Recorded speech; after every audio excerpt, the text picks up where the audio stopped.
Hello students, আমাদের চ্যানেলে তোমাদের সকলকেই স্বাগতম। আজকের ক্লাসে আমরা ক্লাস 6 এর রায় ও মার্টিন ২০২৫ প্রশ্নবিচিত্রার ভূগোলের থার্ড সেমিটিভের ২ নম্বর মডেল সেটের প্রশ্নোত্তরগুলি আলোচনা করব। ভূগোলের আগের মডেল সেটগুলির প্রশ্নোত্তরের ভিডিও তোমরা যদি দেখে না থাকো, তাহলে অবশ্যই আমাদের চ্যানেলে গিয়ে দেখে নিও।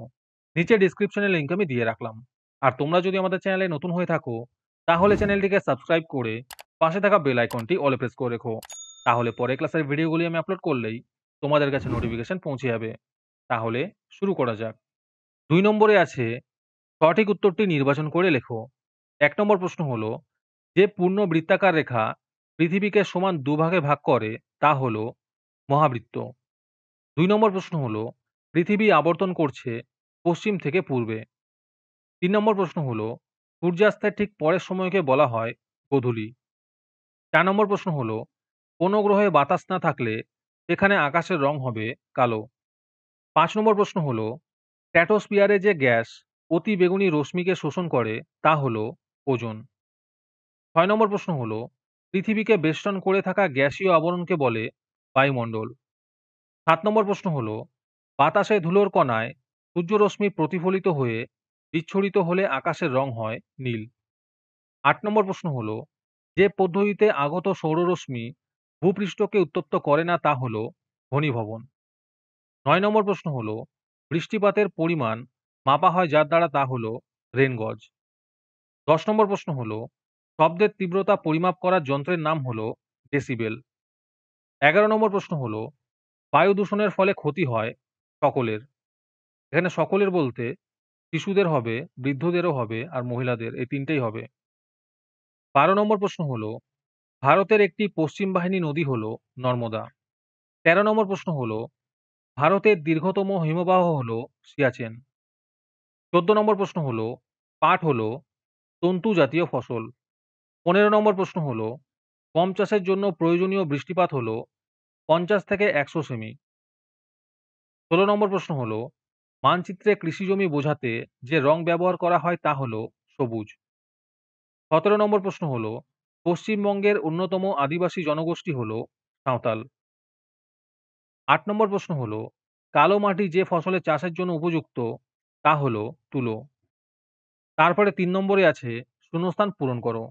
১ নম্বর প্রশ্ন হলো, অ্যালবেডোর পরিমাণ ৩৫%। ২ নম্বর প্রশ্ন হলো, প্রতি বছর ২২ এপ্রিল ধরিত্রী দিবস পালন করা হয়। ৩ নম্বর প্রশ্ন হলো, ভারতের কৃষিকাজ মৌসুমি বৃষ্টিপাতের ওপর নির্ভরশীল।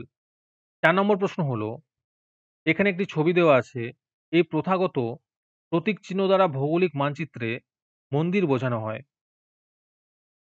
তারপরে ৪ নম্বরে আছে, বাম দিকের সঙ্গে ডান দিক মিলিয়ে লেখো। গ্রামের মানচিত্র হবে বড় স্কেলের মানচিত্র। কফি হবে কর্ণাটক। ঝুম চাষ হবে ভারতের উত্তর পূর্বাঞ্চল। বাংলা ভাষা হবে পশ্চিমবঙ্গ। তারপরে ৫ নম্বরে আছে, নিচের প্রশ্নগুলির এক কথায় উত্তর দাও।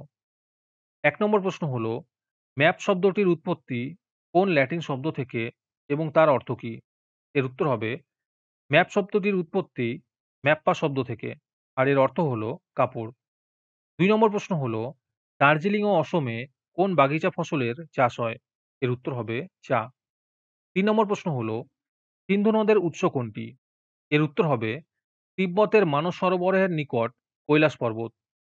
৪ নম্বর প্রশ্ন হলো, নীলগিরি পাহাড়ের একটি আদিবাসী গোষ্ঠীর নাম লেখো। এর উত্তর হবে টোডা। আজকের ক্লাসের ফ্রি পিডিএফটি পাওয়ার জন্য প্রথমে তোমাদের এই ভিডিওটিকে লাইক করতে হবে। তারপরে আমাদের চ্যানেলটিকে সাবস্ক্রাইব করে তার একটি স্ক্রিনশট তুলে আমাদের হোয়াটসঅ্যাপ নাম্বার 7501112499 পাঠালেই তোমরা ফ্রি পিডিএফটি পেয়ে যাবে।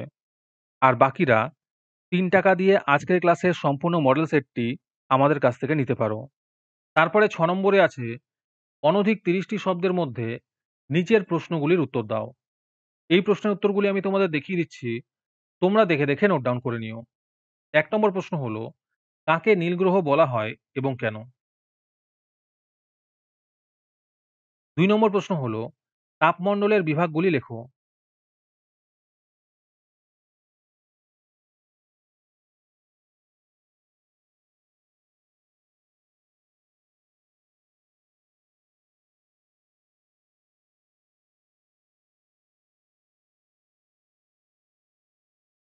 ৩ নম্বর প্রশ্ন হলো, সমতল ভূমিতে প্রচুর মানুষ বসবাস করে। ব্যাখ্যা করো।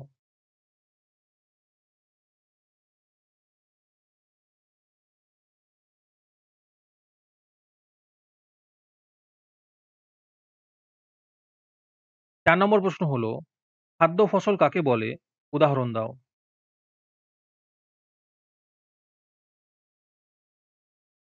তারপরে ৭ নম্বরে আছে, অনধিক ৫০ টি শব্দের মধ্যে নিচের প্রশ্নগুলির উত্তর দাও।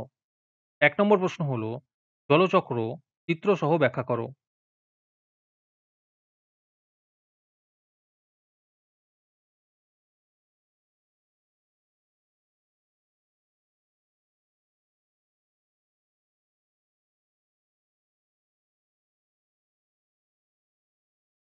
একের অথবাতে আছে, প্যানজিয়া কি? আর এর সাথে প্রশ্ন আছে, এই প্যানজিয়া কি কারণে ভাঙতে শুরু করে? ২ নম্বর প্রশ্ন হলো, আবহাওয়া ও জলবায়ুর পার্থক্য লেখো।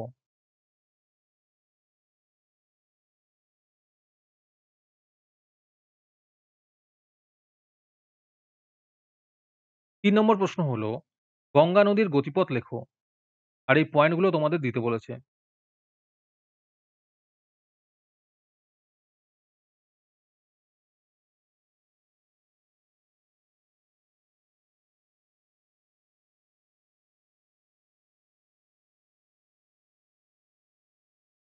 ৪ নম্বর প্রশ্ন হলো, ভারতের ৩ টি জাতীয় দিবসের নাম ও তারিখ সহ লেখো।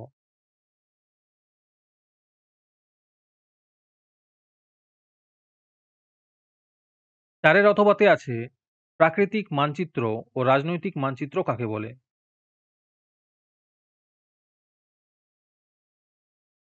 তারপরে ৮ নম্বরে আছে, অনধিক ৮০ টি শব্দের মধ্যে নিচের প্রশ্নগুলির উত্তর দাও। ১ নম্বর প্রশ্ন হলো, বায়ুমণ্ডলের স্তরবিন্যাস করো এবং প্রত্যেক স্তরের ২ টি করে বৈশিষ্ট্য লেখো।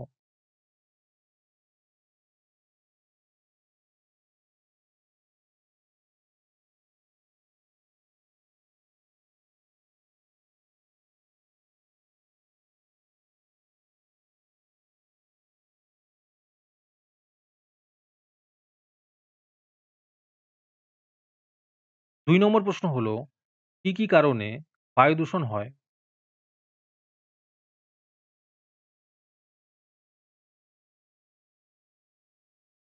২ এর অথবাতে আছে, বায়ু দূষণ কমাতে আমরা কি, কি করতে পারি?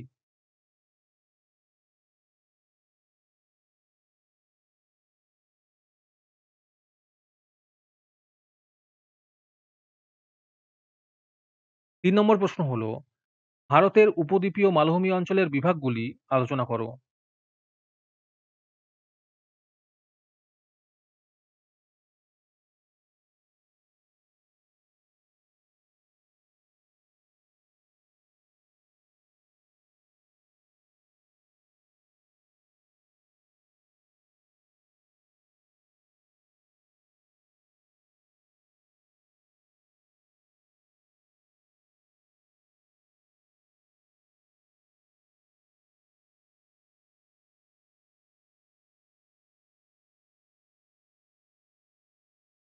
৩ এর অথবাতে আছে, ভারতের ধান চাষের ভৌগোলিক পরিবেশ লেখো। আর এই কটা পয়েন্ট তোমাদের লিখতে বলেছে। উষ্ণতা, বৃষ্টিপাত, মাটি, আর্দ্রতা ও জমি। এই কটা পয়েন্ট তোমাদের লিখতে হবে।